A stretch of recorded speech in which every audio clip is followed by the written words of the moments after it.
улсын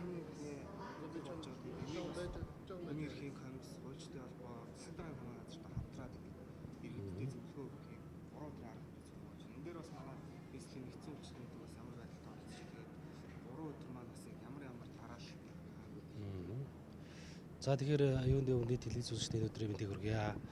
За нэгдсэн үндэсний байгууллагын ерөнхий ассамблеас 1948 оны 12 дугаар сарын 11 өдөр одоо хүний эрхийн одоо төгөөмөл Монголыг батлан гаргасан байдаг.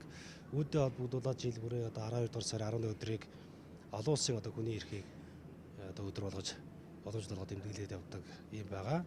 Энэ жилийн одоо арга хэмжээг хүний эрхийн төлөө зүтгэхий гэсэн ураандор Монголын хүний эрхийн үндэсний комисс, Монголын хуульчдын холбоо, за нийслэлийн засаг дарга дамгын газар хамтраад зохион байгуулж байна. За энэ арга хэмжээний хүрээнд иргэдэд үн төлбөргүй хууль эрхцэн одоо зөвлөгөөх ажлыг зохион байгуулах юм өдрөлгийг 3 өдөр дараалан зохион байгуулж байгаа. За өнөөдөр бол нийслэлийн хүчний нэгдсэн дэвийн дөнжин гаруй салбар дээр одоо өдөржингөө зохион байгуулагдана. За маргааш буюу 8-ны өдөр мишээ салбар дээр, за 9-ний өдөр буюу нөгөө өдөр дөнжин гаруй салбар дээр энэхүү өдрөлөг зохион байгуулагдах юм аа. Тэгэхээр энэ арга хэмжээний үеэр иргэд үйлчлүүлэгчд маань өөртөө тулгымдсан асуудлууд, шийдэрлэгдэхгүй байгаа зүйлүүд, хууль эрх зүйд холбоотой авах зөвлөгөө авах энэ одоо зөвлөдөр үн төлбөргүйгээр одоо бүрэн үйлчлүүлэх юм болцоо байгаамаа.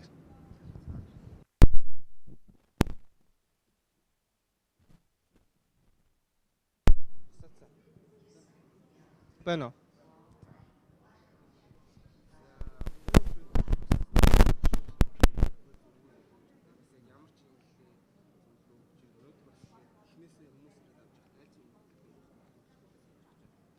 За олон улсын хүний эрхийн өдөр 2016 оны 12 сарын 11 өдөр тохиож байгаа. Тэгээ энэ олон улсын өдрийг тохиолдуулж Монгол улсын хүний эрхийн үндэсний комисс, Монголын хуульчдын холбоо, за тэгээ нийслэлийн засаг даргын хамгын газартай хамтраад бид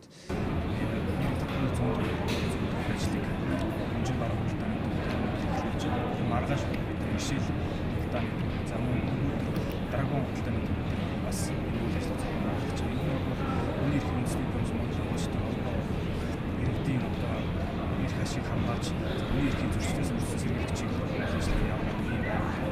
Тэгээд энэ хүрээнд бид хамтарч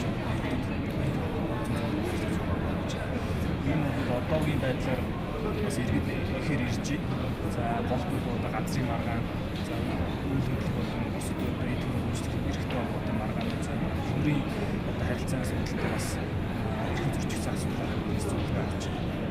Энэ хуулийн одоо нэрлэх мэдээлэл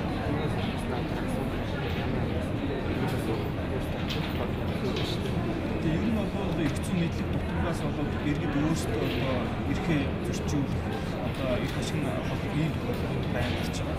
Ер нь бол Монгол улсын иргэн бол альва хуулийг одоо аль боломжийн хэмжээнд мэдж ойлгож одоо тэр талаар ойлголттой байж гэмээр энэ хүний эрхийн зөрчилдөөс сэргийлэх боломж өгдөг.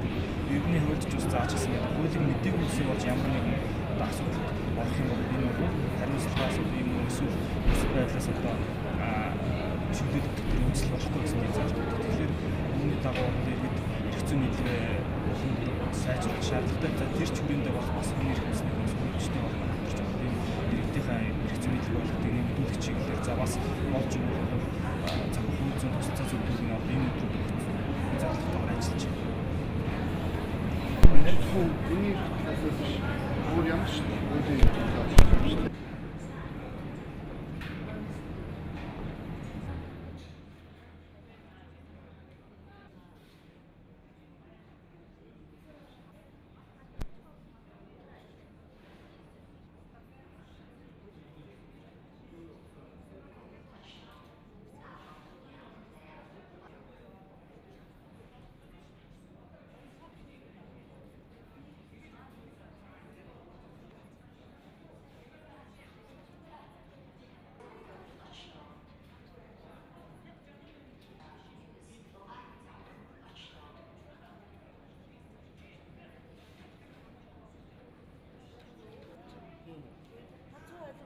Танд ямар нэг байдлаар хууль өргөцсөн тусалцаа шаардлага, мэдлэг, мэдээлэл хэрэгтэй болвол эхлээд хууль зөрчилдөгчд хандаж байгаач.